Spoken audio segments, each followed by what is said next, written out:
to talk about phacoemulsification with endothelial disease, where she's probably doing combined surgeries. She's the Associate Director of Rajan Eye Care in Chennai, and she is also the Director of the Rajan Eye Bank. She's a Senior Cataract Cornea Refractive Surgeon and also has interest in glaucoma. She has won many awards, especially the Nari Puraskar Award from the President of India, which is probably the highest civilian award for women, and has many presentations both in Indian conferences and Western conferences. So I will not waste much time and request her to make her presentation. Over to you, Dr. Sujatha. Yeah, can you see my... Yeah, yes, okay, yes, right. Yes. So my topic is on management of complex cases with endothelial disease. And so since Arup has touched on all the more important factors of doing how to handle these patients, I'm just directly going to show you some case presentations. See, this case one is a 55-year-old female with bullous keratopathy secondary to Fuchs endothelial dystrophy. She had grade 2 nuclear sclerosis. So the plan was with the phaco with a DSEC.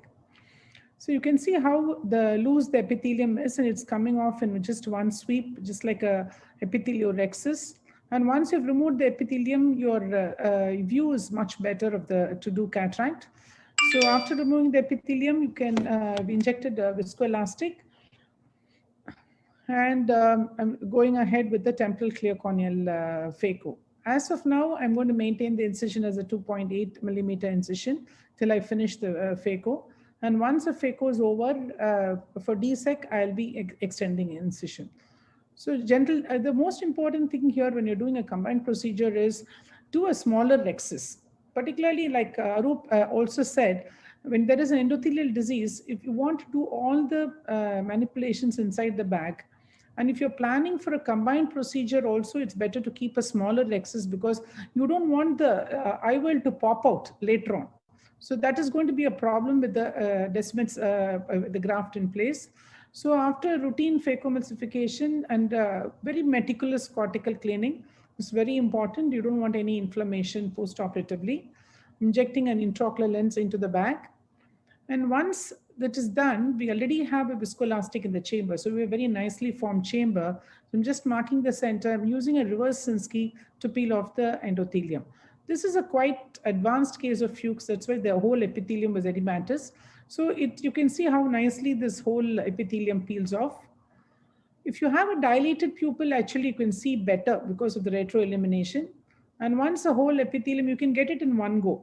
There are cases which have been left far too late, and then you tend to get scarring. Then you'll get multiple pieces of the endothelium. Here you can see a very nice round endothelium, which is completely removed. And you go ahead and completely remove all the viscoelastic from the chamber, from underneath the lens. So now I'm doing a small peripheral iridotomy inferiorly, injecting air. And now the next, I've already prepared the graft. And I'm coating it with high density viscoelastic. And I'm just going to push, I have a push through technique. I'm using a glide and removing the top layer, and then I'm just using it's probably about 70 to 100 microns. I'm just doing a push through technique and gently remove the glide. So once glide comes out, then you can inject saline and unfold the graft, and then inject air. So it's very important that unless you have a very good tunnel, sometimes during this phase, you can see that the graft is trying to come out. So it's important to keep a note of it. Here I'm using a Sinski to position it. You can just tap, tap, tap, and then it automatically comes into position, and the surgery is over. So this is my first case. You can see the post-operative this thing. Second patient was a 65-year-old male, localized bullae secondary to Fuchs endothelial dystrophy. Again, underwent, you can see this is very localized, but still, I think because it was in the visual axis and the grade of the cataract was also quite advanced, we discussed the options with the patient and went ahead with the combined procedure. Here you can see that I'm staining the endothelium. So I'm using a trypan blue to stain the capsule, and it's also going to stain the endothelium. So that gives us a very good glow. And here you can see again that my rhexis is quite small. It's about 5 millimeters. I don't want the lens to pop out in the post-operative period. The patient needs to be positioned well post-operatively, at least for 24 hours, to make sure the graft is in position. And if you make an inferior PI, the advantage is that you don't get a pupillary block. If the patient does have a pupillary block, you can ask the patient to sit up and the air bubble moves up. So it's a great advantage. And again, marking the center. Now here I've used an 8 millimeter trephine to mark the external position. And you can see again, beautifully the whole thing is peeling off, because these endothelium is quite fragile. They are already damaged endothelium, so it comes off quite easily just by using a reverse Sinski. It's very important when you're scoring the endothelium not to disturb the stroma, because if you disturb the stroma, then it's going to be a big problem. You will get some scarring, and you might have a problem during insertion and late dislocation and all that. So you just remove all the viscoelastic from underneath the lens as well as on top of the lens, do an inferior PI, and then you put the graft in position. So inject it and unfold it, inject air, and the procedure is over. So the next case I'm going to show you is a 60-year-old patient who underwent a phaco with a nucleus drop on the table. It was managed by pars plana vitrectomy and nucleus removal. The patient was left aphakic and referred here for aphakic bullous keratopathy. So this is the patient. So I'm preparing the eye to receive the glue, and I'm also going to do a combined procedure. So in this patient, what I have done is I'm first doing injecting the glued IOL. And after completing the glued IOL, what I'm planning to do is I'm going to do an SFT, that is to bring down the pupil. The pupil is fixed and dilated, so we don't want that. It's going to be difficult to do an endothelial keratoplasty like with a large pupil. Here I'm using an AC maintainer, because once when you're planning for a glue, you need some chamber stability. So I'm injecting the IOL. There are various options. You can use MA60 or you can use a Technis IOL, whichever you're comfortable with. And once it's done, I'm tucking this into the chariot's pockets. Yeah. So the next stage, once this is done, the next stage would be to do an iris suturing, that is SFT. SFT is done, it's a single pass 4-through pupilloplasty. So you take the 10-0 proline, dock it, you pull out a small loop of the proline suture, as you can see here, and then you just make 4 throws into it. So the advantage is you just need to just pull it on either side, and then you get a very nice knot.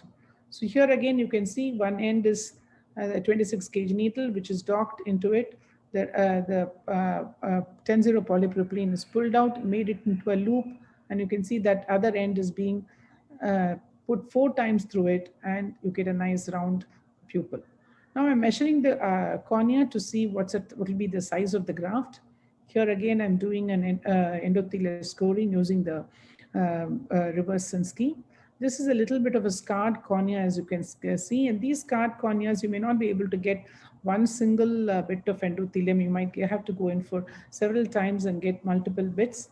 So this is very, very important, particularly if you're planning for a DMEC, you just make sure that there is no endothelium remnant. Because it was a vitrectomized eye, eye is very soft, so I did a venting incision so that there won't be any late detachment of the graft. So now I'm pushing the graft inside and injecting air. So I've just put a pre-placed suture, and you can just keep tapping on the graft and it comes into position. So this is the end of the case. So these are some of the patients who have undergone DSEC. And if I have time, I have one very interesting case to show, an AC explantation with glued IOL in DMEC and pseudophakic bullous keratopathy. Patient has a AC IOL, a scarred cornea, and so you can see how scarred the endothelium is when we're trying to remove it. Once you remove the endothelium, you'll have a better view of what's going on inside. And so this is a little bit of a tricky thing, because when you're planning for a DMEC graft, it's important that you don't leave any bit of endothelium. That's very important, because you can go in for a graft dislocation. So then now this has been done, completely removed. Bits and pieces have come out. Now I'm removing the AC IOL. AC IOLs, they tend to form a cocoon around the periphery, so it's important you rotate them out. not to just pull them out like other intraocular lenses. So the tunnel is already ready, and I'm putting a glued IOL, rigid glued IOL. Actually, it's a foldable lens, but because it's a large tunnel, I'm just putting it and tucking into the chariot's pocket. So next step would be I've sutured a part of the incision and I'm injecting the DMEC graft, which has been prepared already. The next step would be to just tap it. So the difficulty in this patient which I had was the eye was very soft because patient has already undergone vitrectomy. And not only that, now because of the removal of the ACIOL and multiple the cornea had become very edematous, and I had quite a difficult time in visualizing the graft. So what I did, I thought I'll use an endo illuminator to see if I'm able to see the graft edge. And one portion of it, as you can see here, was a little bit folded up, but with repeated tapping and injection of air, you can see that is a folded area. We were able to unfold it and complete the graft. The one advantage I did was that I had stained the graft very well. So I was able to, at the end of the case, you can see that's a very well-centered graft, and the case was completed. So with these few surgeries, I'd like to thank Dr. Ashok Rangarajan for giving me this opportunity and for allowing me to show my cases. Thank you. Thank you, Dr. Sujatha. Excellent talk. Even I learned a lot. But then I just wanted to know, doesn't the corneal haze prevent you from, doesn't it prevent the visualization when you're doing the glued IOL?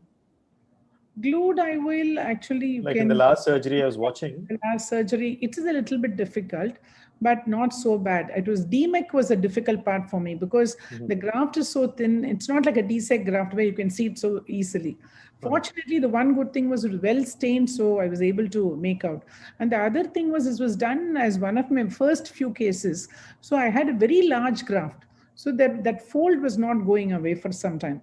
But ultimately, the patient did well. I was able to make it stick, and ultimately, the patient did well. Great, great. Thank you.